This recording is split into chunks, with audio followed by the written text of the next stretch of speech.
Bapak Ibu Saudara, kita terus melanjutkan tema kita masih perempuan dalam rencana Elohim. Karena yang dimaksud di sini perempuan sebagai apa? Tema kita ini tidak hanya tokoh-tokoh ya. Perempuan dalam Alkitab ini, tapi juga nanti kita melihat perempuan sebagai ya Israel ya, dikategorikan sebagai perempuan, sebagai mempelai anak domba. Itu akan kita pelajari juga nanti, tapi kita harus tegaskan juga bahwa tema ini tidak berbicara soal pernikahan secara khusus ya, suami istri.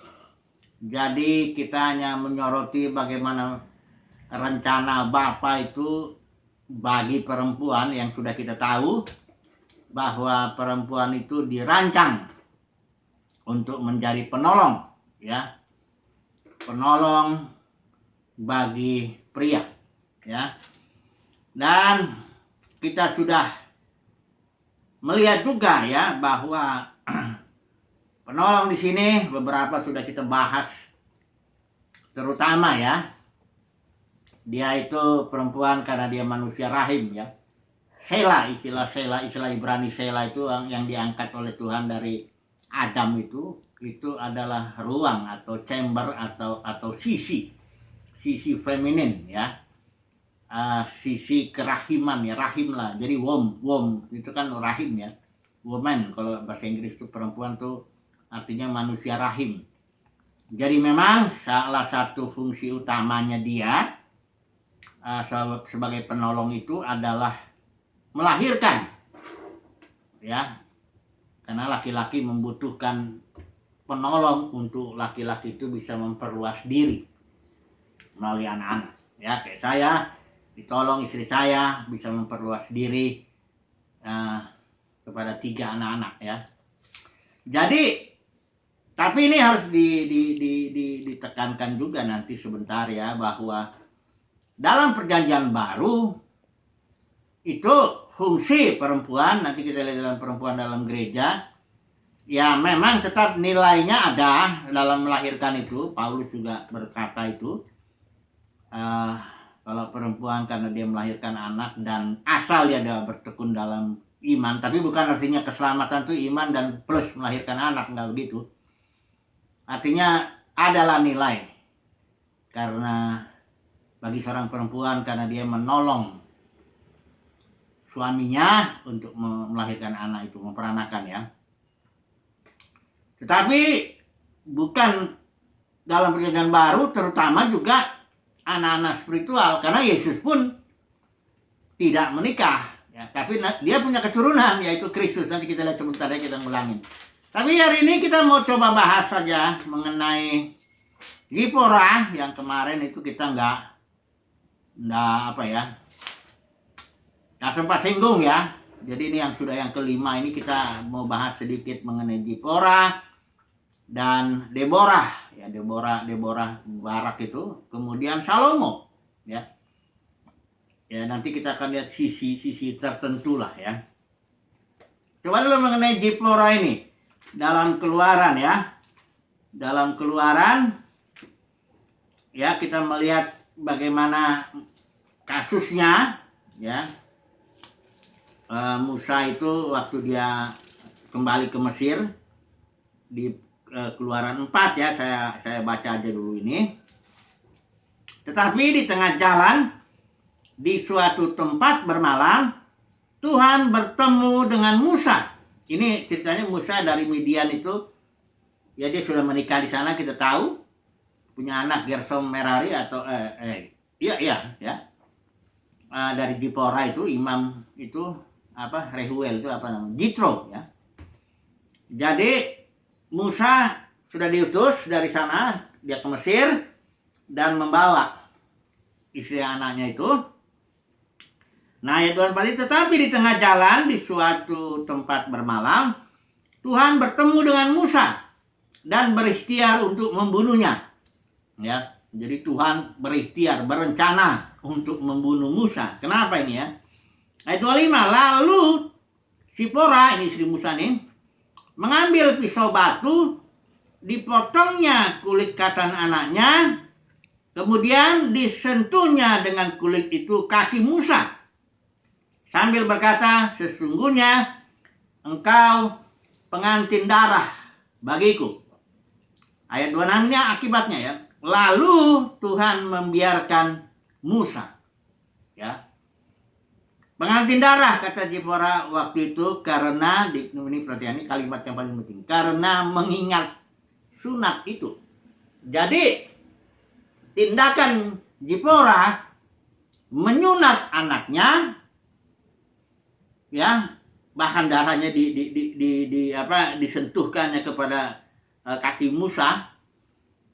Jadi tindakan Zipora sunat telah menyelamatkan nyawa Musa.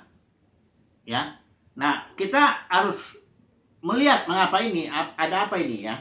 Sunat itu adalah tanda perjanjian antara Abraham, Ishak dan Yakub. Tandanya sunat. Kalau perjanjian Yahweh dengan Israel, tandanya itu hari Sabat. Ya, sama seperti kalau tanda waktu perjanjian Elohim dengan Nuh itu pelangi, ya. Kalau kita perjanjian baru, tandanya materai roh, panjer, arabon, istilah Yunani itu DP, down payment itu, ya. Jadi setiap perjanjian ada tandanya, ya. Nah, sekarang ini kenapa Musa ini kok Tuhan berikhtiar membunuh Musa? Dan kenapa dengan tindakan Zipora sunat Musa selamat? Ya, kesimpulannya sangat sederhana, karena saya melihat juga ada pandangan mengatakan begini, bahwa Zipora itu tadinya dia mengabaikan sunat sebagai tanda perjanjian Abraham, Ishak, Yakub. Dia emang dia orang Midian, ya, bukan bangsa Israel. Dia menolak, istilahnya begitulah ya. Zipora inilah yang menyebabkan Musa tidak melakukan ritual sunat sebagai tanda perjanjian itu. Terus akibatnya karena Tuhan mau bunuh Musa, katanya pandangan itu, akhirnya Zipora terpaksalah menyunat anaknya. Saya melihat pandangan ini, saya nggak setuju ya. Kalau menurut saya begini, karena Tuhan mau membunuh Musa berikhtiar itu, ya berarti Musa lah yang mengabaikan ya tanda sunat itu sebagai tanda perjanjian Abraham, Ishak, Yakub. Musa mengabaikan itu, ya. Padahal dia ini akan menjadi perantara perjanjian antara Yahweh dengan Israel. Tidak sewajarnya dia melupakan perjanjian, karena Musa kan keturunan Abraham, Ishak, Yakub juga. Jadi di sini Musa telah mengabaikan ya perjanjian sebelumnya antara El Shaddai dengan Abraham, Ishak, Yakub, ya, dan yang tandanya sunat itu. Nah, karena Musa mengabaikan itu, Tuhan berikhtiar untuk membunuh Musa. Untunglah di sini dikatakan Zipora langsung dia mengambil tindakan ini, ya, menyunat anaknya dan menempelkannya kulit itu pada kaki Musa, ya. Pendeknya tindakan Zipora ini benar-benar menolong Musa. Nyawa Musa itu tertolonglah oleh Zipora istrinya ini. Nah, ini yang akan kita bahas. Kita akan bahas ini karena ini tindakan Zipora ini menurut saya ini luar biasa sekali ya. Coba dulu kita lihat dulu ya perjanjian baru lah untuk kita aplikasikan dulu sekarang ini.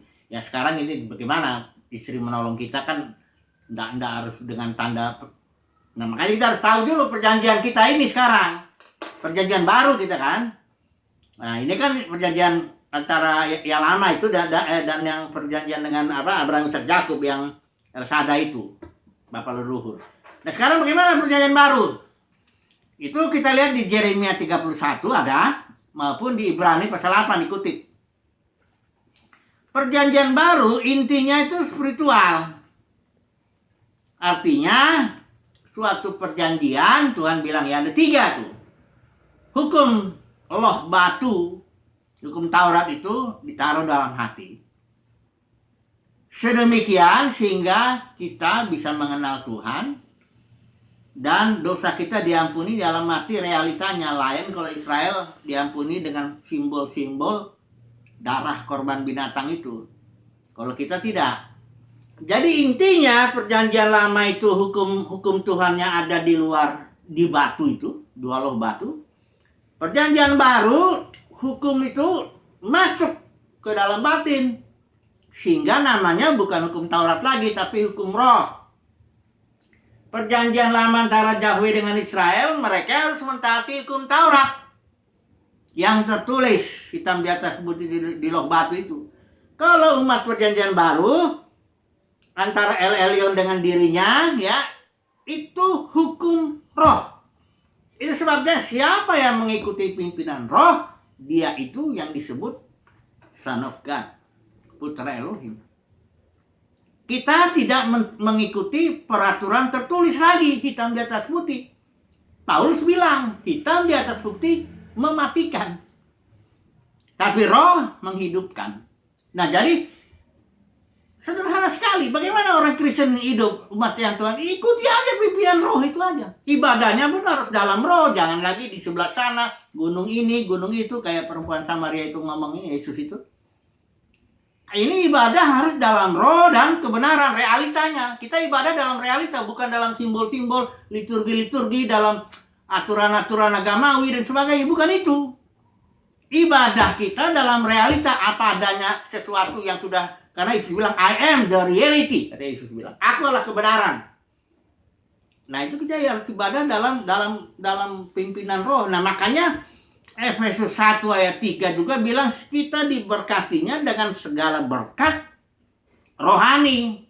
Itu dulu yang utama. Makanya ada terus cari dahulu kerajaan sorga, nanti yang lain ditambahin. Nah, bagaimana seorang istri menolong suaminya di zaman ini? Ya, kalau zaman Dipora ya itu di sana ya, dengan cara dia menolong karena Musa mengabaikan perjanjian, ditolong oleh Dipora. Nah, di sini kalau seorang laki-laki suami ya mengabaikan perjanjian, ini artinya suaminya otaknya cuma duit aja, ya, cuman kejabatan aja, cuman ya ini saya bicara hamba Tuhan ya, artinya pelayan lah ya, tanda kutip lah karena kalau pelayan perjanjian baru harusnya jangan begitu. Kalau hamba Tuhan perjanjian baru mestinya dia ngerti bahwa hukum yang dia harus ikuti adalah hukum roh, bahwa perjuangannya adalah perjuangan batiniah, ya. Jadi misalnya lah nih, saya ambil contoh dulu ya, dalam dunia kekristenan lah, ya, dunia kekristenan ini sudah masuklah ajaran Jebel, Bileam dan Nikolaus yang membuat banyak, ya saya nggak bilang semua, banyak khotbah-khotbah arahnya kepada yang jasmani, berkatnya kepada yang jasmani. Bahkan ujung-ujungnya duit, ya, bicara perpuluhan lah, bicara buah sulung lah, pokoknya ke sana lah. Sukses yang duniawi begitu. Kalaupun nggak dalam khotbah diucapkan di antara umat Tuhan, karena sudah akhirnya terasa juga kalau orang diberkati tandanya, ya, karena di banyak-banyak dengar dia hamba-hamba Tuhan itu ngomong begitu, tandanya diberkati, ya engkau nggak kena masalah banyak, rumah tanggamu nggak ketimpa masalah yang banyak, terus bisnismu lancar. Jadi berkat itu menjadi menjadi jasmani. Nah, kalau ada seorang suami atau pelayan Tuhan di tanda kutip ya, yang ngomongnya kayak begitu, khotbahnya kayak begitu, ngejarnya kayak begitu, ya, seorang istri mestinya menjadi penolong kayak Dipora, mengingatkan, hei, suamiku tadi emang jarang yang bisa begitu. Makanya saya bilang Dipora ini dahsyat sekali. Jarang nanti seorang istri mampu dia mengingatkan, hei, suamiku, kau ini sudah mengabaikan perjanjian baru, khotbahmu sudah udah. Memang kita butuh makan, Pak, ya kan gitu kan. Kita butuh pakaian, kita butuh anak-anak kita disekolahkan, di sekolah yang baik dan sebagainya. Tapi jangan mengabaikan perjanjian baru yang intinya spiritual. Nah, misalnya kan seorang istri kan itu, ada nggak ya kira-kira ya? Terus dia bilang, mama sering lihat kok kalau papa khotbah udah. Ada nggak ya kira-kira ya yang penolong yang berani ngomong gitu? atau sebaliknya ya, karena yang saya tahu ya, perempuan tuh yang saya tahu, nggak semua, tapi yang saya tahu perempuan tuh rasa amannya tuh harus, nggak bisa kita bilang kita hidup dengan iman ya. Iman apa? Nanti kita kalau perempuan tuh karena dia di rumah barangkali ya dia butuh rumah yang jelas lah, kelihatan dengan matanya. Dia butuh beras lah aja karena dia suruh masak. Ini gimana, kulkas pun kalau kosong kan juga masalah ya gitu. Jadi rasa amannya umumnya ini ya, itu ada di dalam hal-hal yang perempuan tuh yang jelas kelihatan. Nah kira-kira kalau dia ketemu suami pelayan Tuhan yang gitu, berani nggak ya? Dia bilang begini, misalnya itu penolong, kita emang butuh makan, kita butuh pakaian, tapi ingatlah firman Tuhan, cari dahulu kerajaan sorga ya, nanti yang itu pasti Tuhan tambahkan. Kira-kira gitu. Ini kalau ada penolong ini dahsyat kan. Kalau tiba-tiba suatu saat uang menipis ya, bisa terjadi toh dalam rumah tangga, uang menipis, seorang istri tetap tegar. Ini kalau di Amsal tuh, ini ada satu ya, coba dulu kita baca dulu. Ini Amsal itu istri itu malah ngetawain gitu mengenai masa depan, dia nggak khawatir sekali. Amsal 31 itu memang itu kalau dibilang itu istri ideal banget ya. Amsal pasal 31 ya. Dia bilang di sini, ya pertama hati suami, dia berbuat baik pada suami ya. Dia artinya sepanjang umurnya artinya nggak peduli mau suaminya sedang ada uang kayak sedang enggak, dia tetap baik begitu ya. Terus dia di sini dibilang, di sini dia apa ya, tidak khawatir lah kalau dia dengan masa depannya. Ayat berapa ini dibilang tidak khawatir lah ya, dia tertawa tentang hari depan. Nah ini dia ayat 25, pakaiannya adalah kekuatan, ia tertawa tentang hari depan, artinya tidak ada khawatir sama sekali. Tertawa itu artinya bukan ngeledek masa depannya, enggak, tapi dia sangat yakin sekali. Nah ini dia Jipora zaman ini sangat butuh nih. Karena menurut saya ya, banyak sekali khotbah yang dibilang nih, suami-suami ini khotbahnya udah gitu loh. Berkatnya jasmani, hukumnya hukum yang agamawi. Ya hukum perpuluhan lah, hukum buah sulung lah, liturgi beginilah, begini, bahkan begitu. Sedang suruh datang hari Minggu aja nggak ada kok ayatnya. Dari mana? Itu kan peraturan agamawi. Ibadah harus hari Minggu. Siapa bilang ibadah itu harus dalam roh dan kebenaran. Bukan harus datang hari Minggu ke gedung. Ya. Kenapa mesti ke gedung? Ini COVID ini menolong sekali untuk orang Kristen tuh hidup dalam roh, ya, menolong sekali agar kita fokus kepada hal-hal spiritual, batinia. Jadi Jipora ini luar biasa. Dia menyelamatkan nyawa Musa. Kalau menurut saya memang nyawa juga ini. Kalau katakanlah pelayan Tuhan udah tahunya perjanjian baru itu bersifat spiritual, tapi dia ngomongnya udah, khotbahnya udah, ngejarnya uang dan jabatan, nyawanya itu nanti di hari penghakiman memang nyawanya itu akan ini. Makanya tolonglah semoga istri-istri ya bisa menjadi penolong bagi suaminya yang sedang begitu tuh, yang kayak Musa. Musa pun bisa, orang sekelas Musa pun bisa mengabaikan. Dia entah kenapa satu dua hal kita nggak dijelasin, saya yang jelas dia mengabaikan. Itu makanya Tuhan mau membunuh itu Musa. Oke lah. Kemudian kita masuk Deborah aja lah ya. Deborah yang kedua ya. Deborah ini dalam Hakim-Hakim ya, kita melihatnya itu ceritanya, kita tentu tidak baca ini. Ini Deborah ini pada waktu zaman Hakim-Hakim, kita tahu zaman di mana Israel sangat merosot sekali ya. Karena Israel kehilangan figur para pemimpin. Zaman Yosua ya, Pinehas itu masih ada ya, Kaleb ya, dan orang-orang imam-imam yang diangkatannya dia, itu luar biasa itu ya.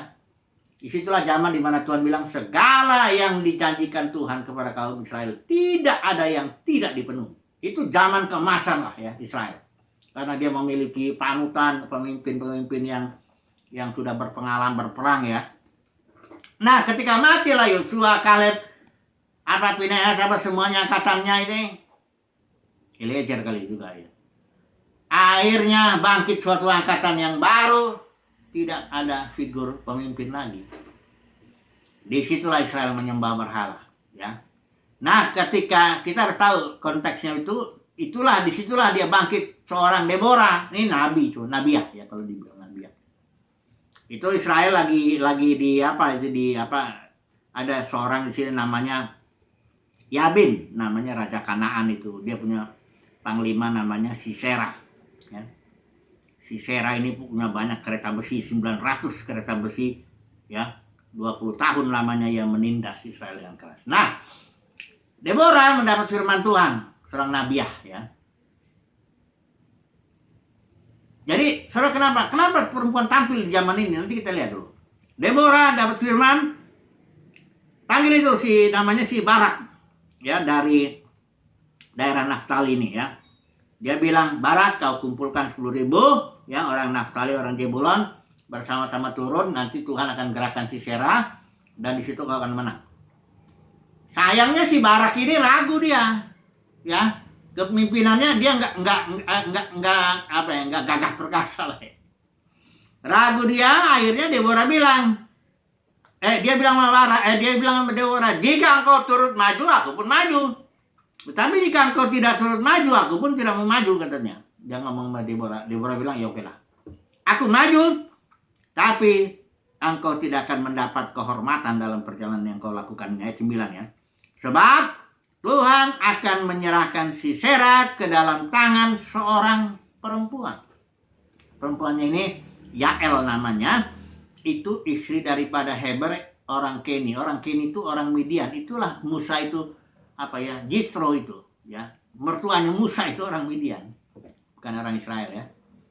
Nah, ceritanya pokoknya udah berperanglah mereka, habislah yang pasukan itu, Siseranya turun, dia masuk ke dalam kemah perempuan itu, dipatoklah dia. Matilah Sisera ini oleh tangan Yael. Dan dalam pujiannya ini Deborah memuji Yael ini, ya. Pasal 5 ini hakim-hakim itu ya. Dan ada juga di sini kelemahan orang Israel itu di zaman itu ya, dibilang di sini di pihak pasukan suku Ruben ada banyak pertimbangan. Artinya pasukan suku Ruben itu pertimbangan tidak mau maju berperang gitu. Emang ini zaman di mana kepemimpinan laki-laki merosot sekali. Merosot sekali. Di situlah Tuhan bangkitkan Deborah dan Yael, istri atau penolong dari Heber sebenarnya. Tapi dia karena dia dahsyat juga ya, akhirnya dia penolong Israel juga, perempuan ini. Jadi saya melihat kalau memang laki-laki tidak bangkit, Tuhan akan bangkitkan perempuan. Ya. Tidak wajar sebenarnya, karena peran perempuan itu bukan sebagai pemimpin, tapi sebagai penolong dia, menolong pemimpin. Tapi kalau memang si laki-laki ini suami-suami tentara yang bangkit, ya Tuhan bangkitkan Deborah dan Yael. Ya. Terakhir dulu penutup, Salomo langsung aja dulu, yang kita nggak usah kita baca lah, tahu lah kita ceritanya itu. Salomo punya 700 istri, ya, dan 300 gundik, 1000 total. Ya, kita tahu ya dapatnya itu Salomo karena dia berkuasa begitu, dia hikmatnya luar biasa. Bangsa-bangsa sekitarnya Moab, Amon, Edom, semuanya itu datang kepada dia ngasih upeti. Nah, salah satu upetinya itu perempuan yang terbaik ya, tentunya dari bangsa itu. Itu makanya Salomo bisa ngumpulin begitu banyak sampai 1000 ya. Nah, pada waktu Salomo sudah ini poligami ya. Ini poligami ya saudaraku, itu bukan rencana Bapak ya. Jangan salah ya. Poligami bukan artinya poligami itu seorang suami punya istri banyak, lebih dari satu lah. Atau terbalik bisa juga. Itu poligami itu istri ya memang jarang punya suami 4 juga. Tapi poligami itu bukan rencana Bapak. Itu hanyalah ketegaran manusia itu si Lamek dulu ya. Yang pertama yang punya istri ada dan Jila yang 2 itu istrinya.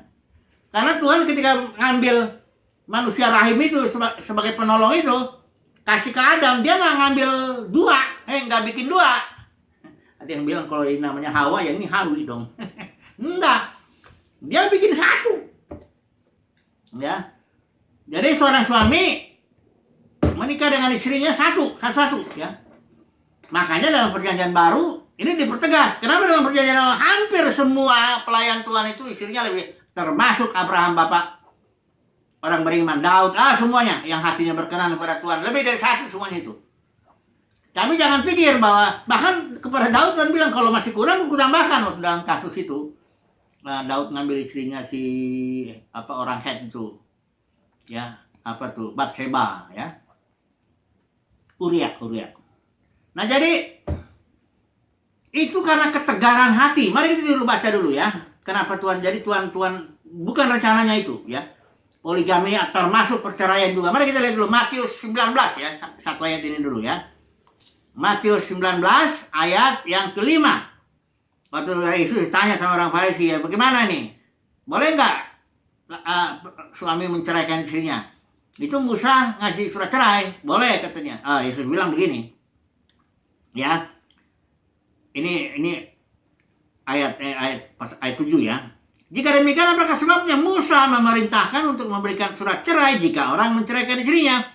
Kata Yesus kepada mereka, karena ketegaran hatimu, Musa mengizinkan kamu menceraikan istrimu. Tetapi sejak semula tidaklah demikian. Jadi kalau misalnya Daud itu punya istri banyak, Abraham semuanya itu, Salomo itu sejak semula tidaklah dirancang begitu. Perempuan itu dirancang hanya menolong satu orang, suami, dan suami dirancang mendapatkan penolong satu saja. Nah, karena Salomo ini begitu, dia akhirnya terabau dengan istri-istrinya. Karena istri-istrinya ketika Salomo semakin tua, istrinya ini kan dari bangsa-bangsa lain. Dia nyembah-nyembah ilah-ilah mereka dong. Nah ini Salomo sudah tua. Biasa kalau laki-laki sudah tua tuh tidak tegas lagi umumnya. Jadi permisif gitu ya. Mengizinkan aja ya sudahlah. Nanti istrinya yang muda itu ngeglender-glender gitu. Tolonglah Pak, ini saya ini kan dari bangsa Amon. Ini ada ilahnya. Tolonglah bikinkan saya mesbah untuk Allahku. Nanti yang bangsa Edom atau apa yang Moab juga begitu ya. Akhirnya semua itu Yerusalem jadi penuh dengan mesbah-mesbah ilah-ilah asing. Dan Salomo akhirnya tidak sepenuhnya lagi. Bukan dia menyangkal Yahweh atau bait suci, nggak ada kok bait sucinya. Tapi dia nggak sepenuh hati lagi karena para penolongnya yang banyak itu. Nah jadi saya melihat di sini pelajarannya bahwa seorang pelayan Tuhan lah ya. Dia harus belajar lah mengambil apa ya istilahnya dia kan laki-laki itu sebagai pemimpin di karena disiplin Tuhan itu ya, have dominion. Laki-laki itu bisa karena gini, kalau laki-laki sebenarnya perempuan itu bisa kok dipimpin lebih mudah ya. Saya lihat dalam penggembalaan ya, kalau seorang suami duluan bertobat ini gampang istrinya dibawa. Tapi kalau istri duluan bertobat, apalagi kalau dia nggak menundukkan diri, bisa bertahun 10 tahun, 20 tahun, bahkan sampai mati, suaminya nggak bertobat. Sangat sulit seorang istri bisa menuntun suaminya kalau dia nggak menundukkan diri. Sangat sulit. Itu pengalaman yang saya lihat dalam penggembalaan itu ya. Nah jadi sebenarnya kalau seorang suami itu karena dia punya istilahnya diberikan kekuasaan sebagai pemimpin dan bisa mengarahkan istrinya, itu sebenarnya sangat mudah, lebih mudah lah ya. Istri itu ngikut kok. Asal suaminya tegas ya, jangan kayak Salomo ini karena udah tua, udah makin peot dan sehingga dia tidak lagi tegas ya sama istri-istrinya yang nggak bisa dia bawa.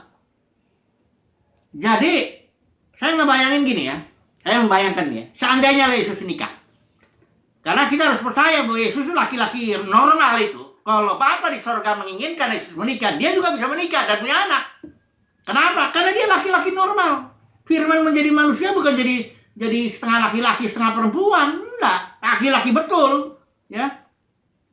Seandainya nih ya, saya berandai-andai dulu, Yesus disuruhlah menikah sama pelacur yang paling rusak lah. Kalau saya yakin dalam beberapa saat juga itu pelacur itu akan menjadi penolong yang mantap.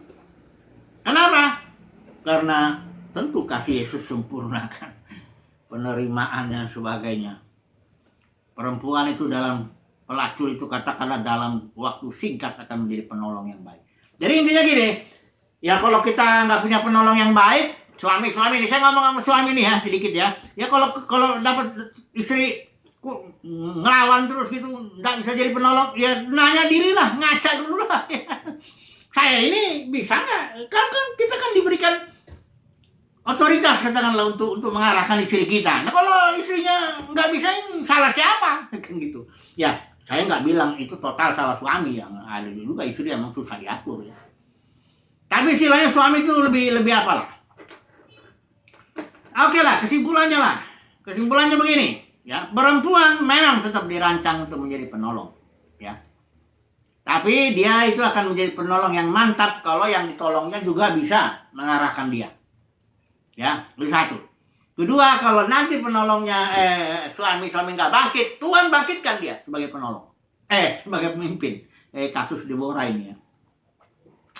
Kira-kira begitulah ya, kesimpulannya tetap ya, rancangan Tuhan tetap. Dan poligami, perceraian bukan rancangan semula itu. Itu sudah ketegaran hati aja terjadi dan begitu ya. Oke lah, puji Tuhan lah. Cukup dulu, besok disambung lagi. Haleluya. Amin.